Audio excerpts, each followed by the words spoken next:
Opening tune and why I did the strange dance. Well, I have to tell you, I've got no idea whatsoever. It was those titans of prog rock, Emerson, Lake and Palmer, who said, "Welcome back, my friends, to the show that never ends." Well, all shows end. That's the tentative link. And the BAES show is indeed ending for me. Now, I stand here before my many friends, some from the distant past, some from recent times. I'd like to share with you some of the stories, highs and lows, of my 40-year career. I would say, first of all, that for a man who doesn't like aircraft, software or engineering, I certainly picked one hell of a shit job. For me, it all went downhill from when I was calling bingo at Pontins all those years ago.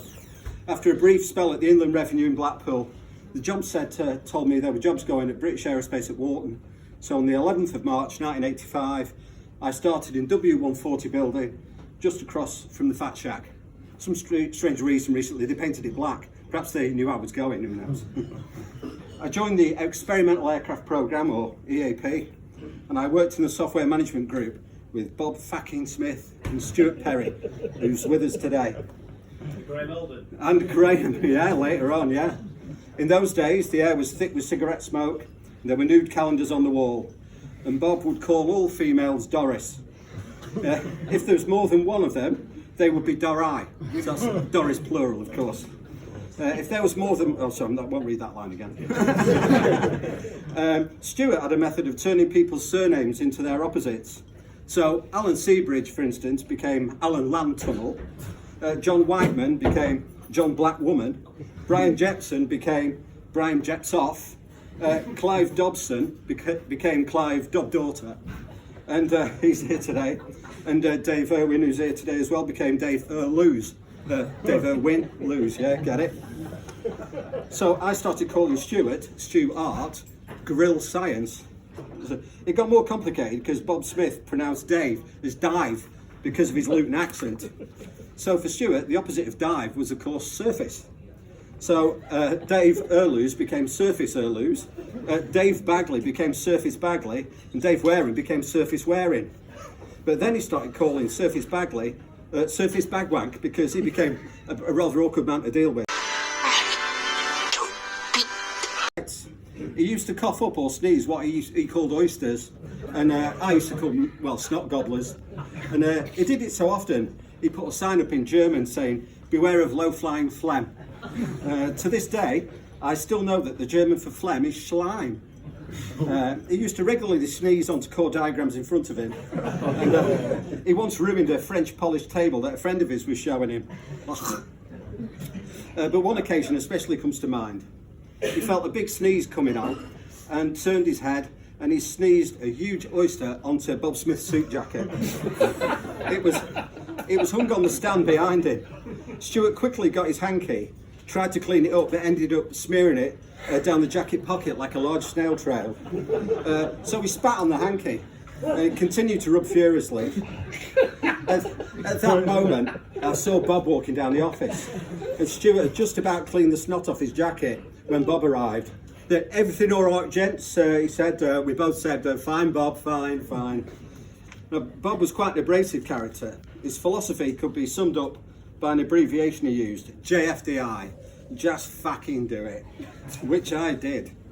Dave Waring once pissed him off one afternoon. So in front of Dave, Bob asked me, "Oi Terry, how tall do you reckon Dave Waring is?" So I answered, about 5'7". He said, "Really? I didn't know they could stack shit as high as that." So Bob used to call Norman Jewell, Norman Bleeding Jewell. Norman was once on the warpath looking for Bob. When I told Bob, he said, "Really? I'll bite his balls off." So I had a great time with Bob and Stuart. The highlight was EAP first flight in August 1986. Afterwards, there was free beer in the Lightning Club. I sat with Bob Smith and John Vincent, who was project director. He said I probably just witnessed the last first flight of an all-British jet fighter at Wharton, and he was probably right. Eventually, Bob moved on, and Brian Carr, aka Fred Van, joined EAP SMG with a view to computerising the old paper system we had at the time. That was when Graham Alden joined us, using DBase 3. It was around that time I started to notice that not everybody had the same high opinion of British aerospace as me. I had the misfortune to use the drawing office toilets, and on one visit I noticed that all four sides of the cubicle had a horizontal line across it, and it smelt of shit. I told the chap who gave me a lift to work about it, Laurie Hober. He worked in the drawing office, and he said, there's a bloke who shoves his finger up his arse and wipes it across the cubicle every time he goes for a crap. Nobody knew why. Sometime after that, we had taken over some of the IT support for our department, as it wasn't outsourced in those days. I was tasked with taking the Intersite bus to Strand Road, Preston, to collect some LaserJet toner cartridges that had been delivered to paint stores there instead of at Wharton. I'd never been to Strand Road before, and I didn't know where paint stores was. So I stepped off the Intersite bus and walked through the nearest door. This led me onto the main shop floor. It was absolutely dark satanic mills. Sound of hammering, rivet guns, and a sea of blue overalls. I was there in my clean shirt and tie. I needed to find paint stores, so I approached this old chap who I thought might know. I said something like, "How do you do, my fine fellow? Do you happen to know where paint stores is?" He turned round and said, "Fuck off, you cunt!"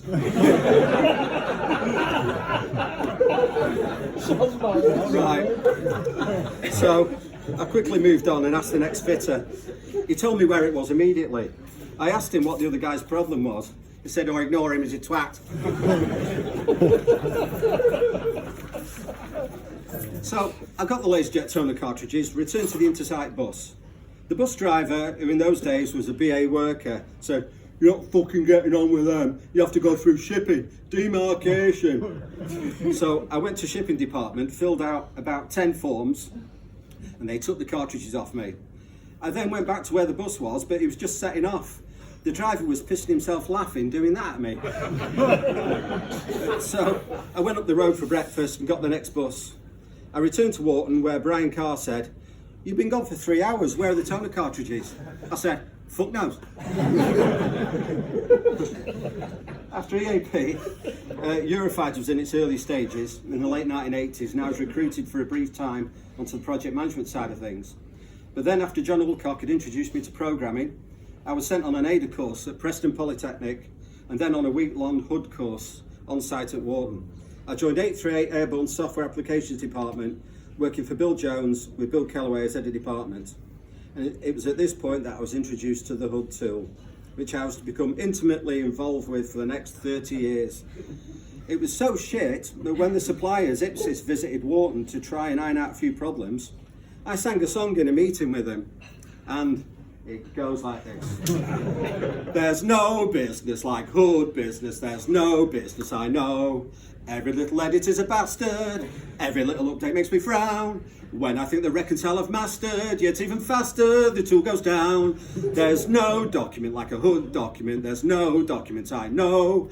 Even though they fix the foot-up contents page, the diagram features leave me in a rage. Ipsy should be locked up in a monkey cage and roasted till the nuts glow. So the man from Ipswich went, oh. Another memory of this time was working with my old mate John Humphreys. He had a deservedly dim view of the courses that BAE were running at the time. He went on one course which was to do with team management, which John was not at all interested in. There were 3 fictional team members in the course, and they were called something like Tom, Peter and Susan. The final question on this course was, how can Tom, Peter and Susan attain their maximum potential? So John answered, attach all 3 to a Van de Graaff generator. A-level physics joke. By 1992, I was getting itchy feet on the fuel team. I had ideas about team management, and a secondment opportunity came up in Brough, working in the 4-wall team, as a team leader, in fact, for Phil the Nonce Cronshaw and Bob Smith. So off I went to Brough for 14 months, working on the displays processor and mission computer. Anyway, they hated me over there, they're all wankers, and I came back a year later.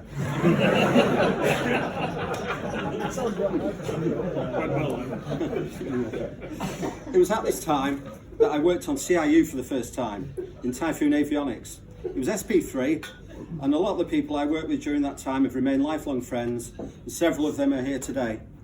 It was a time of heavy drinking and joking at work. I remember Wakey repeatedly farting in Nigel Barnard's face, and Panch insisting that the numbers we'd chosen for the new National Lottery were bad numbers. And then there was the time I photocopied Wakey's works pass, I enlarged the photo of his head, then glued it to an A3 photo of Britain's fattest man. Then I put the photo on the wall of the photocopying room, and then Bill Kellaway made me take it back down again. Then there was Norman the cleaner. He stank of piss. He could walk into a perfectly clean toilet, and by the time he'd finished, the toilet would reek. By 1996, I'd left CIU team and joined the fledgling Ghost team, which was supposed to be a process improvement team. I was getting fed up with BAE as a whole, as were a lot of engineers. In spring 1997, I took the decision to leave BAE and go subcontracting. I set up Westhead Wine Limited.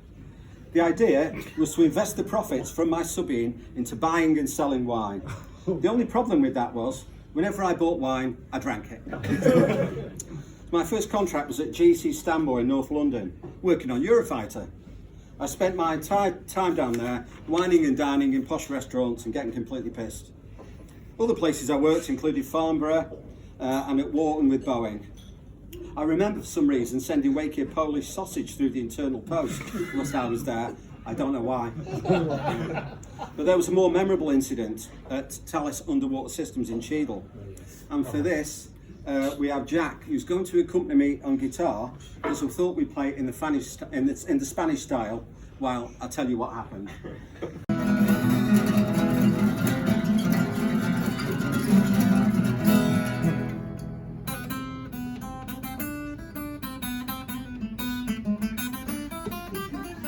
You do realise I'm just doing a solo, so it was around February 2002. I was sat at my desk at Cheadle, working on submarine sonar for the Trafalgar class submarine. And I felt an eggy fart coming on. So I let it go, and it went.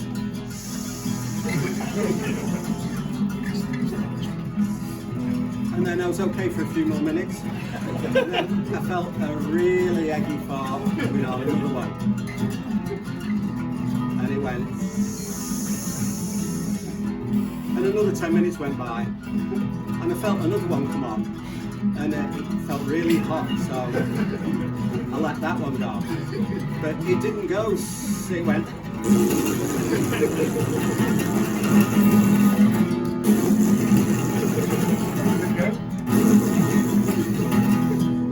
I completely shot myself. So my colleague alongside me said, "Is that what I think it is?" I said, yeah. So I got up from my desk and I ran to the toilet to keep my shoes off at my desk.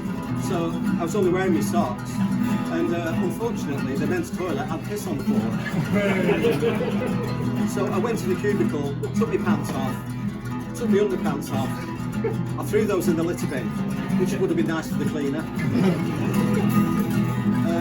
I then drove home, because obviously I didn't want to carry on working. I drove home sat in a plastic bag. I got home and my wife said, did you have a good day at the office today? I said, well yeah, but I completely shat myself. She said, oh right. I said, burger and chips for tea? I went, yeah, fine.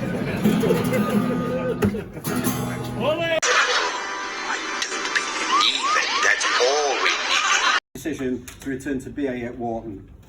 Back at BAE, I joined Rapid Engineering Department. A bit of a misnomer because most of the people in that department were quite slow. The flavour of the day was process improvement, so at least I got to use some new software tools.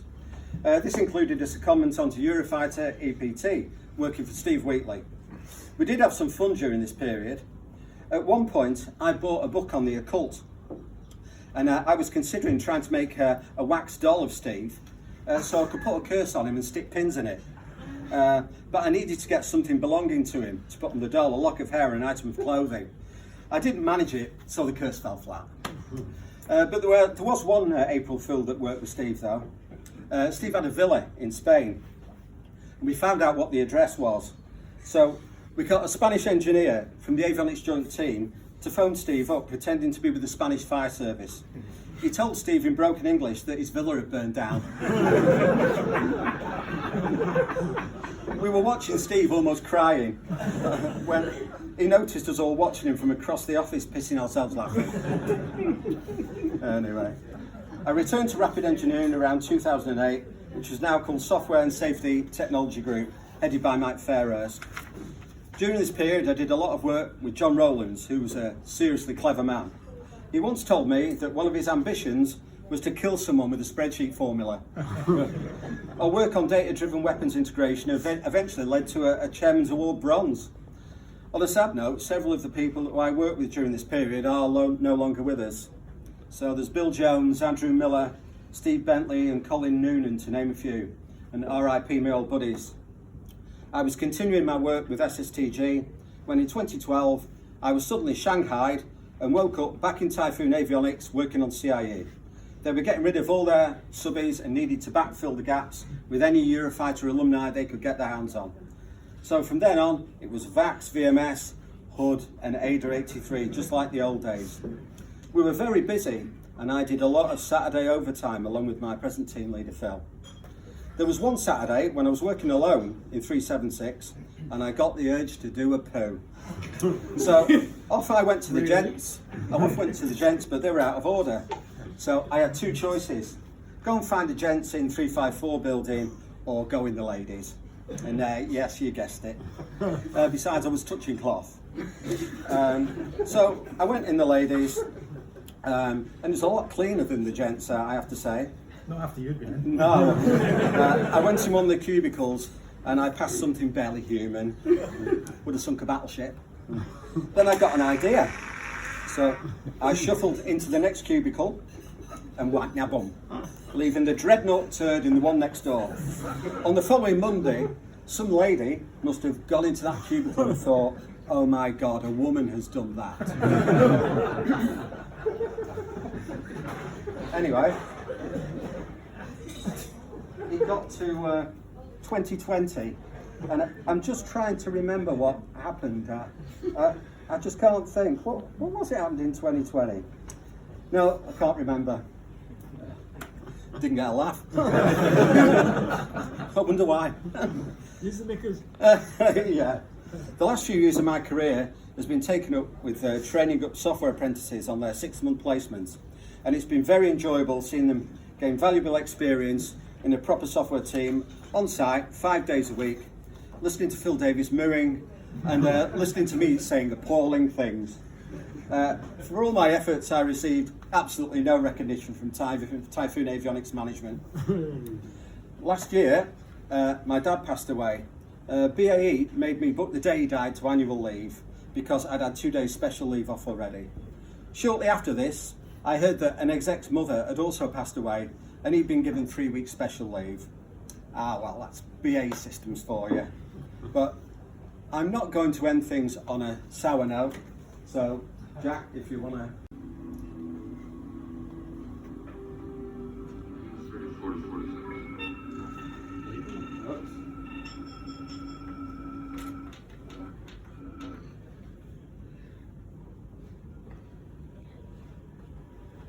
Play.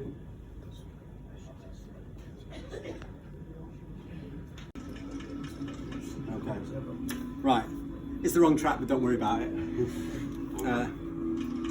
I've seen things you people wouldn't believe. I must admit, I haven't attacked ships on fire off the shoulders of Orion, but I've written Spark Ada in an office. I've edited a HUD-provided type in Stanmore. I've survived when John Rowlands tried to kill me with a spreadsheet. I've soiled myself in Cheadle. All those moments will be lost in time, like tears in rain. Time to retire.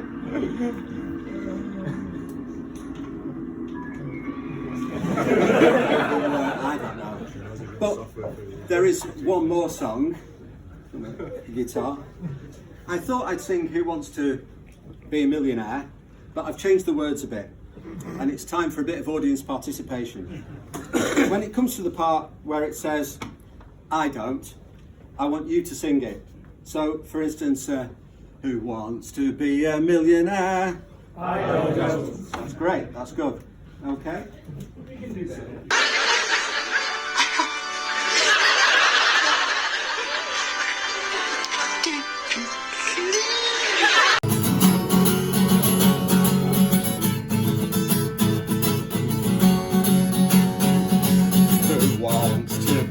Engineer, I don't.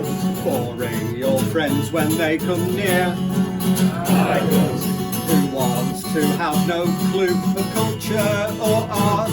Just computer parts and big smelly farts.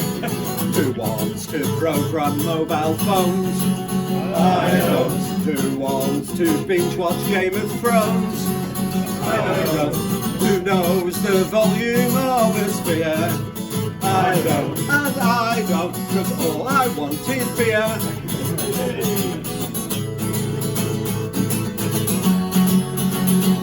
Okay.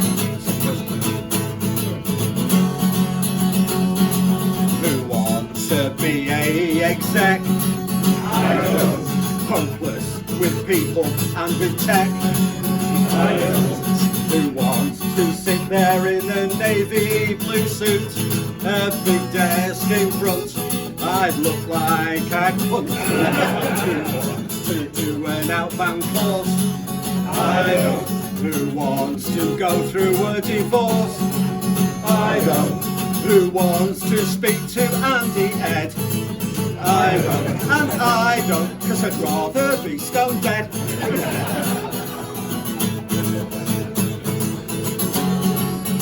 Last verse.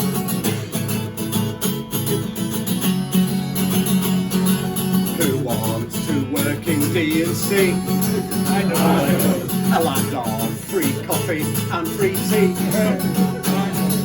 Who wants a toilet where there's shit on the floor behind the brown door? That's just what I saw. Who wants to work on site all week? I don't. Who wants to turn into a geek? I don't. Who wants a deadly dull career? I don't, and I don't, cause all I want is beer. And I don't, cause all I want is beer.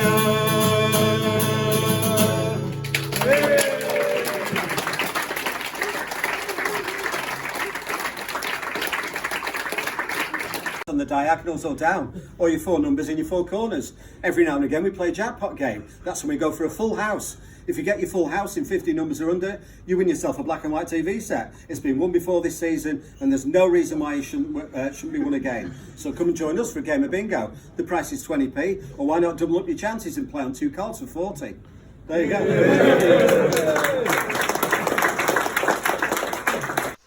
Oh, you dirty old man.